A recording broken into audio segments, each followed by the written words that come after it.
Hi, this is Mike Brakey. This is Black Swan Climate Theory, the June edition. This is part 3 of 6, where we address a statement in an email from NOAA's Derek Arndt when he wrote, "In this old data set, the year 1913 was particularly problematic, resulting from a keen transcription error from many years ago that is now corrected. 1913 is often held up as evidence of tampering when in fact it is probably one of the biggest improvements in the dataset and brings our value much more in line with what was observed at the time." Well, in the next few minutes, we're going to address the statement by Mr. Arndt.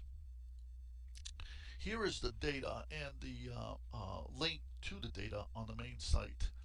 And in my opinion, it is a treasure trove of accurate raw data going all the way back to 1893.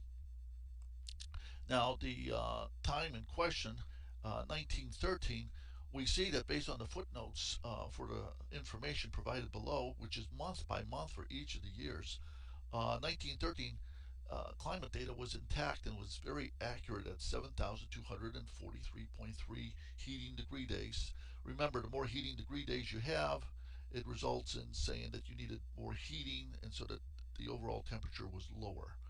So if we continue with this, we see 1913 was not one of the colder years. 1913 was a warmer than average year for this time period.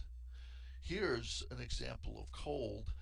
Just recently, February 20th, 2015, the Lewiston Sun Journal had noticed that the Penobscot Bay had frozen over, and old timers were still reminiscing about this and talking about it, the years in which this occurred.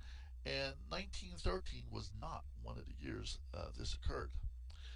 We took the data from Lewis and Auburn and set up graphs, and we looked at literature on what transpired over that time, and it ended up, we found essentially repeated validation of the Lewiston historical data.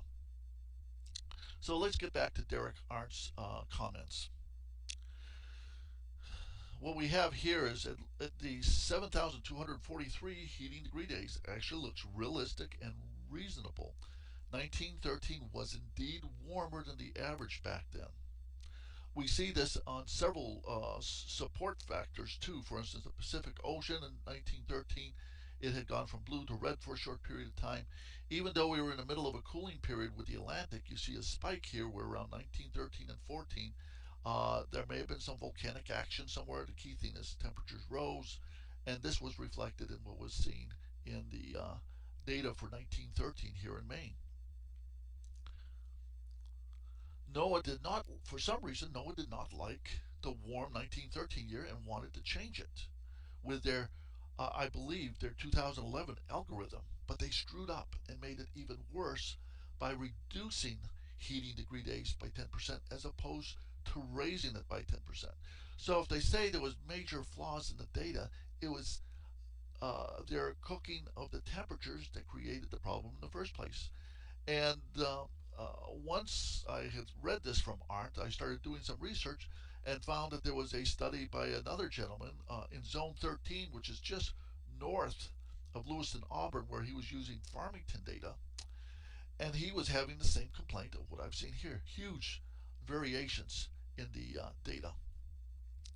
In his study, and this is the link to the study, and it's titled "Data Set Changes Makes It Hard to Tell the Real Story." And essentially what he's indicated is that after the 2011 algorithm was applied, we see that the 1913 temperature jumped up to over 46 degrees, which made it the warmest year in the century, which is going to be very frustrating to NOAA since they want the present to be the warmest. After the 2014 algorithm was applied, then what happened is essentially they knocked down the temperature 5 degrees. The question is, why not stick with just the regular temperatures that existed at the time?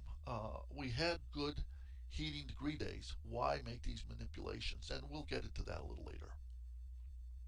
So here we are again. There's a statement by Mr. Arndt about 2013. Please note the solid black line located at the 100% represents the raw unadjusted data over the years before any quote-unquote improvements by NOAA. As seen in the chart to the right, it was very likely that NOAA key and error came from an earlier algorithm, the blue dotted line, that grossly inflated temperatures in 1913 by at least 2 degrees, as seen here. Reducing the heating degree days values by 10%, NOAA made 1913 appear 2 degrees warmer, the opposite of what I suspect their bosses had ordered them to do. So, what happened? Well, here we show what the temperature was in the Lewiston database. It was 7,243 heating degree days in 1913. The order came down from the mighty that they wanted to increase the heating degree days to 8,000 for reasons we'll discuss later, but they accidentally went the other direction and reduced it to 6,520, which resulted in making the weather look at least 2 degrees warmer than it was for that time period. So here's the dilemma they had for 2 years. So what do you do to correct it? NOAA 2014 algorithm, the red dotted line, had to more than offset this error in 2013 to promote a 4-degree cooling temperature.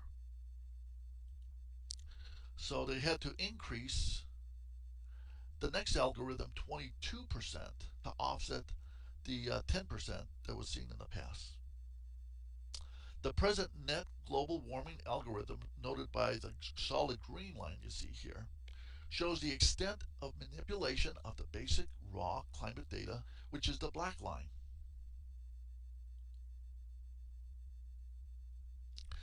When we get all the prior algorithms out of the way, we have the master algorithm here, at least for the moment.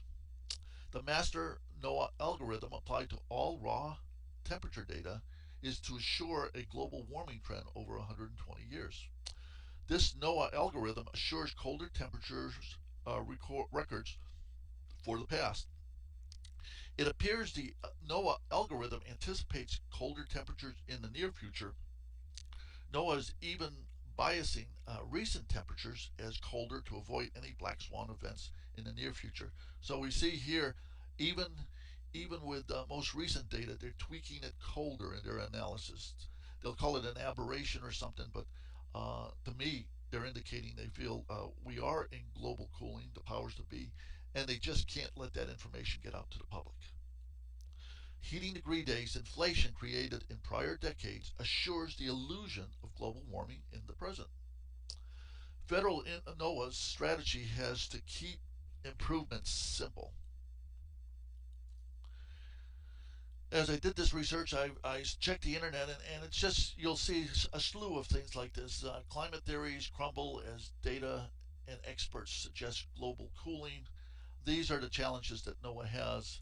More recently, global cooling temperature data cooked in biggest science scandal.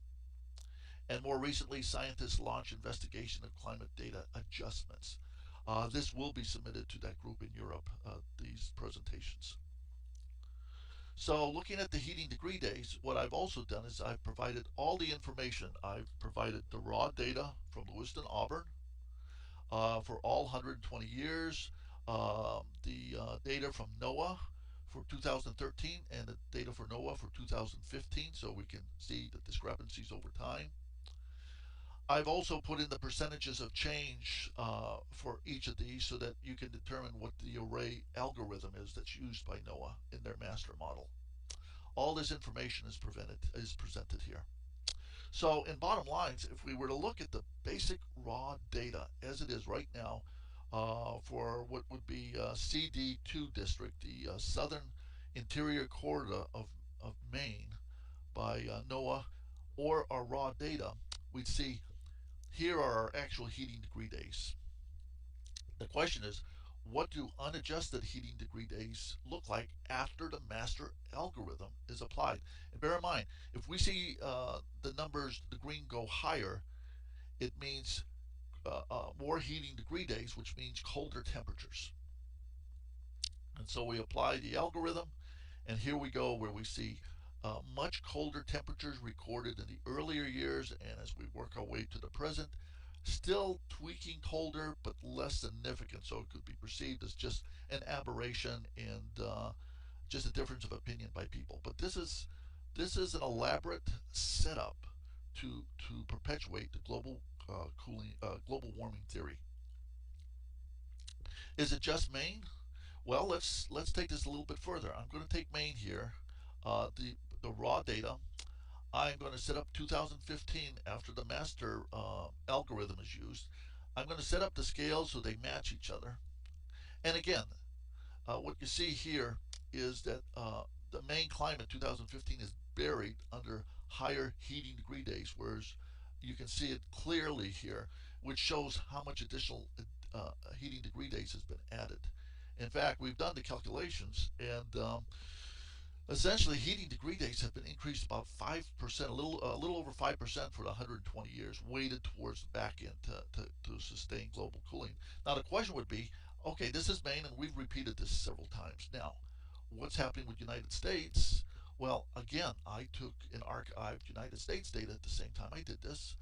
There's the United States. I'm going to do the same procedure and align. And now the question is going to be, if they're using the same master algorithm on the United States as they did Maine, when I click advance, we should see the blue coming in. And the question is it going to cover up the U.S. climate 2015 since all the scales are the same? And is it going to be pretty much the same kind of ratios? And so we'll click, and here we go. And there we have the same situation where it indicates to me. And again, we're seeing potential fraud of about 5% increase in heating degree days weighted towards the back. This indicates to me that this is a master algorithm that's applied for pretty much all the states and regional and national.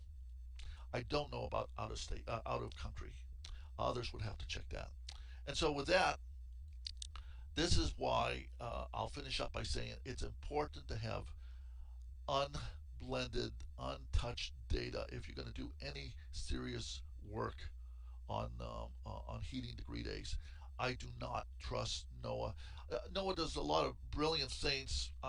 My concern is there's certain people in power. They can tell some underlings, make this happen, make this change. We have to perpetuate the myth on global warming and modify the algorithm every couple of years to successfully promote this. And that is a major disservice, in my opinion, to all Americans.